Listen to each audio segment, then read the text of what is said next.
Hello and welcome back to Scaled Down Customs.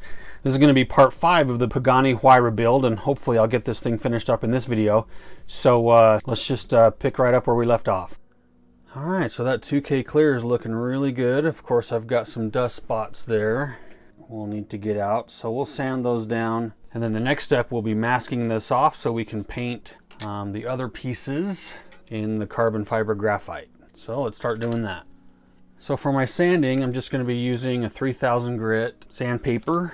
Put that in some water, and then I like to add just like 1 drop of soap into the water just to give it a little more lubricity as I'm wet sanding my parts.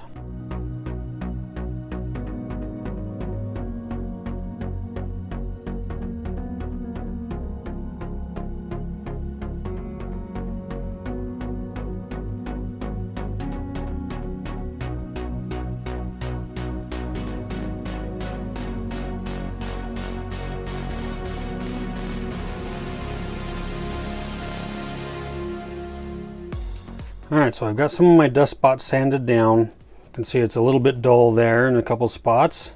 Those are my dust spots. And I've got one kind of right up here, right there. And I think I'm going to leave that because I don't know that I can get in there and get, well, actually I got 2 of them. I don't know if I can get in there and get those 2. And one on that side. Anyway, so I kind of have to pick my battles. I've got a couple dust spots right up here next to the headlight surrounds. I'm probably going to leave those 2 because I don't want to end up burning through on some of these edges, and it's a little hard to get to some of those, so I'm going to leave some of those. But anyway, for polishing, I'm going to be using my gravity compounds. 1 is the most coarse, and then 2 is their medium or the fine. And then I'm going to be using some polishing sponges, some 1-inch polishing sponges. The orange one is a little bit stiffer sponge, so I'll use that for my 1. And then when I move to the 2 compound, I'll use the yellow, which is a little bit softer sponge. So, and then for my power, it's just a close quarters drill. This is way overkill. This is a commercial grade framing drill, but I couldn't find anything else, so that's what I found and that's what I have. So let's do that. So start off with polishing compound 1.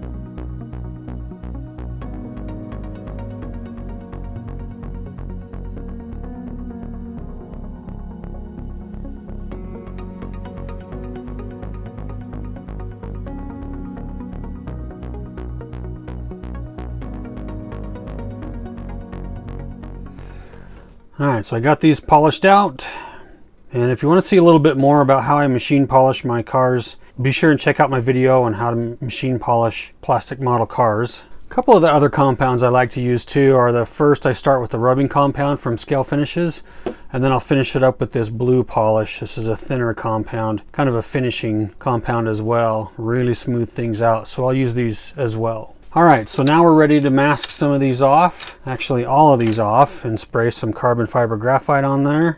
So let's start taping. And again, for tape, I'm just going to use my Tamiya masking tape for that.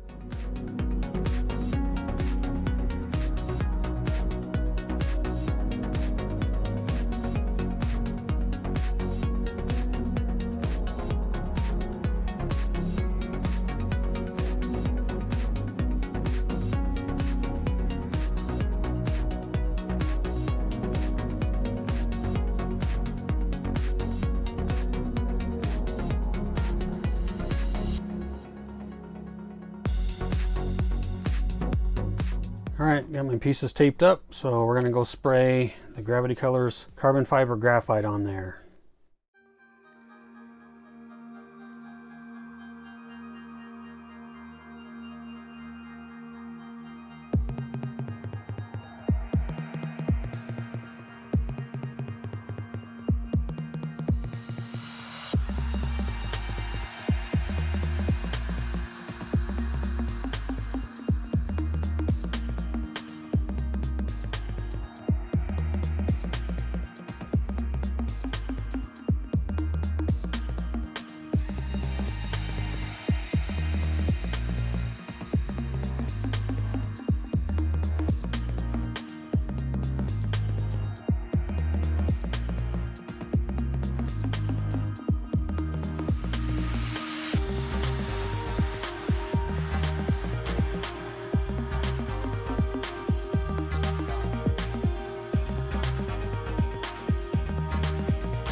All right, got a couple spots I need to touch up, but overall it doesn't look too bad.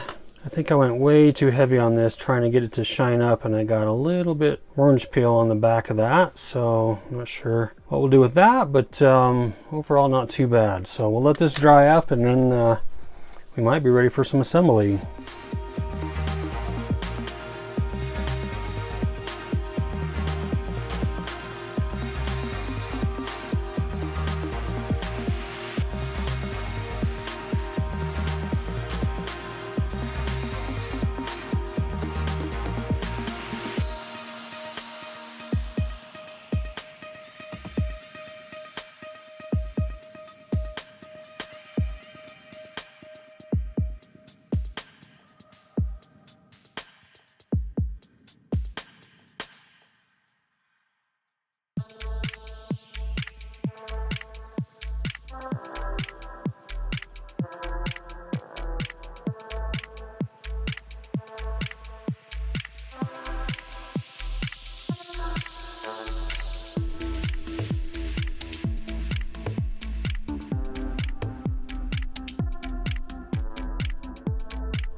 So this rear piece doesn't have a lot of surface to glue onto, so I want to scrape the paint off of my glue points, because a lot of times the glue will actually bond more to the paint. So if I want a little bit stronger bond, I'm going to scrape some of this paint off just to give the glue a little bit more of an opportunity to bind to the plastic.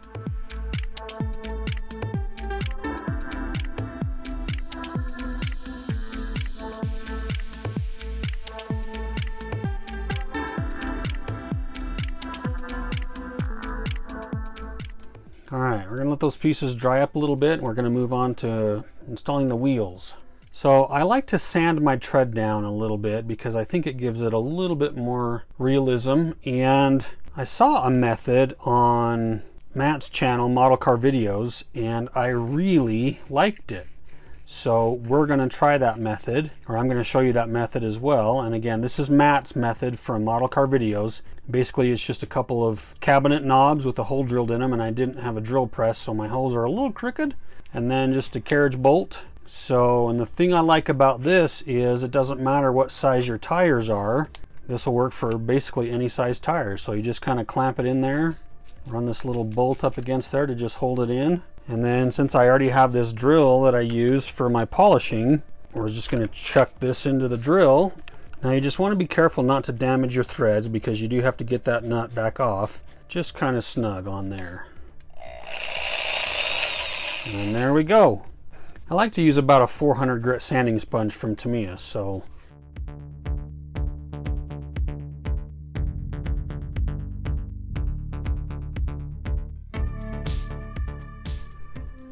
can see that'll just take the shine off of there just enough, just to add a little more realism on there. And then I'll usually go to the sink and wash a little bit of the sanding grit off of there and just clean off any of the leftover dust and rubber fragments. But anyway, so I'm going to get the rest of these tires sanded down, and then we're going to install the wheels onto this car.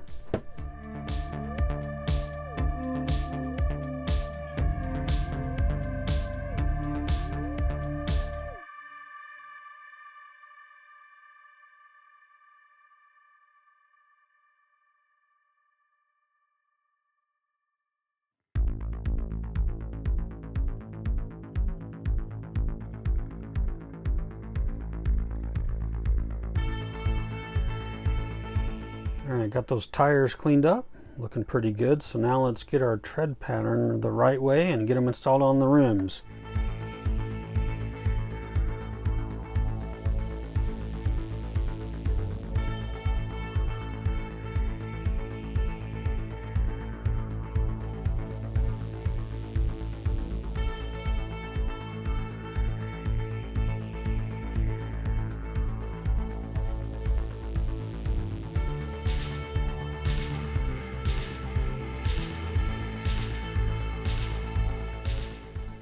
Alright, this is the part I hate because it takes some pressure to get these wheels on sometimes, and this is where I end up breaking axles and suspension components and stuff, so we'll see if we can get these on without breaking anything.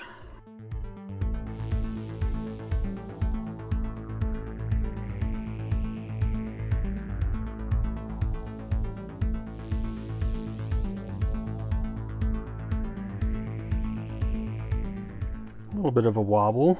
Well, I didn't break any of those. Yep, a little bit of a wobble, but I've got everything glued in, so if I twist it at all, it's gonna start snapping pieces off, so I think we're just gonna have to go with that. Of course, I always break the windshield wiper off. I need to put that on last. That's the second time I've broken that off, so we'll have to glue that on again later.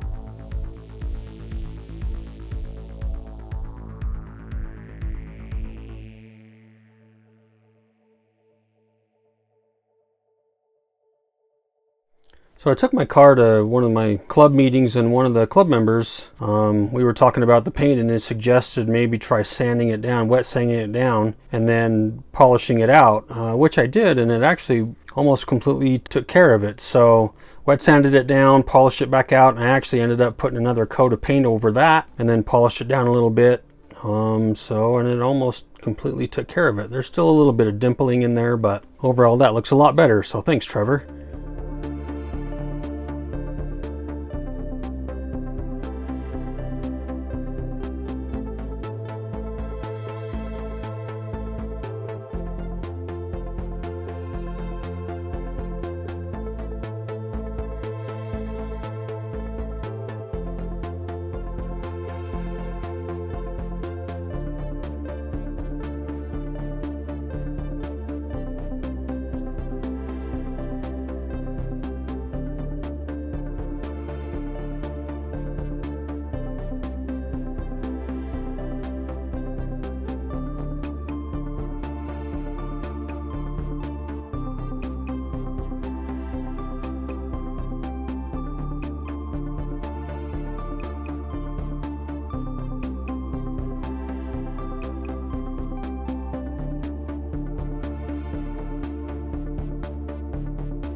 Alright, that front end was a pain in the neck. I'm sure I'm fighting something under here that I have misaligned, but I could not get that to fit right, and it's still not lined up. But I tried cutting some pieces up front to try to get it to fit, and I'm not sure what I'm fighting, but there's something that's not aligned up in there, but it's as close as I'm going to get it, evidently, so we'll just go with that.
Alright, well, there you go. That's the most detailed pile of junk kit I have ever built. And it's probably the one I've probably spent the most time on. But as you can see, the trunk doesn't fit, huge gap in the back, and I'm sure there's something holding that out of the way, but even if I get it up there, there's still, I don't know. And of course, as I was afraid of, the doors don't fit. That's really close on that side if I hold it down. And then this side also almost close, but not up on the front. A lot of detail on this kit, a lot of parts, and I'm sure if you have more skills than I, you could probably fight it and get everything to fit. I am not able to do that. Yeah, extremely frustrating kit. Almost looks amazing.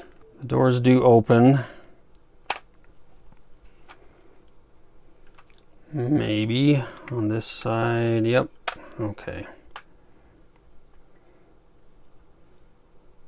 So at least the interior looks really good. Paint looks really good.